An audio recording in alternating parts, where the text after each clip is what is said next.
Hello Akatubers, welcome back to my channel. Okay, so last week I craved some Nigerian Puff Puff and I told my mom and she said you have to learn how to make this yourself.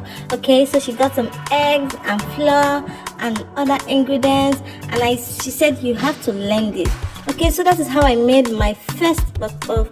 Okay, so I added the flour and other dry ingredients like the yeast and sugar and salt. We have some salt already at home, so I added the ingredients together and I mixed them thoroughly. Okay, so this was very exciting to do, my first time making the Nigerian Puff Puff, and I learned a whole lot. Okay, so I added sachet nutmeg to increase the flavor and I mixed thoroughly. Okay, so guys, I learned a whole lot today and I think it was very interesting and it came out very nice. Okay, so I had to add pepper and onion, you know, like I told you, this is Nigerian Puff Puff, so it had to be spicy, you know. Okay, so I diced the onion, I cut it and I pounded the pepper and the onion together.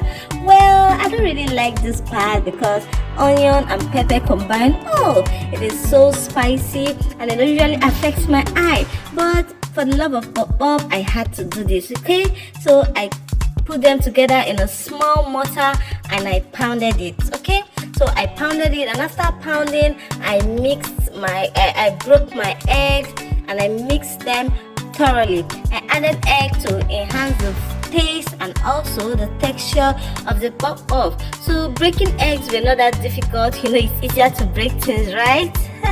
Okay, so I broke the eggs and I mixed them thoroughly, very well. Okay, so after breaking the eggs I had to mix the eggs and the dry flour together.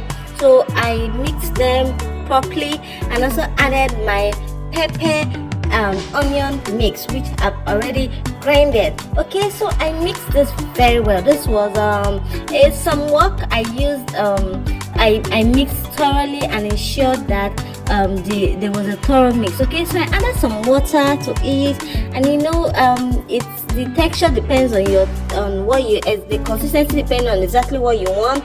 It shouldn't be too hard or too thick or too watery. So after mixing very thoroughly, I closed it. So I closed it so that the yeast will act on the dough and inside there will be warm. So I closed for about an hour and I came back to check it out. Wow, can you just see that the dough has risen? Okay, so after this I mixed again, mixed thoroughly, and it was time to fry. So I lit the gas myself, and I added some groundnut oil. Okay, so because this is deep frying, I added sufficient oil to ensure that it fries the puff puff very well. Okay, so it was time to put in the dough into the hot oil and we use a small spoon. Okay, because we know that this dough will end up rising in the hot oil. Okay, so I got a little assistant here from my mom because she needed to be sure that I don't burn myself with the hot oil, you know. Okay, so I also learned a lot of things. I learned that while frying you have to turn properly to ensure that all sides are evenly done and also the color is even. Okay, so my mom put in most of the dough and I turned them and I also brought them out and it came out very fine. Wow, can you see the color? So I made this interesting, yummy and spicy Nigerian puff puff.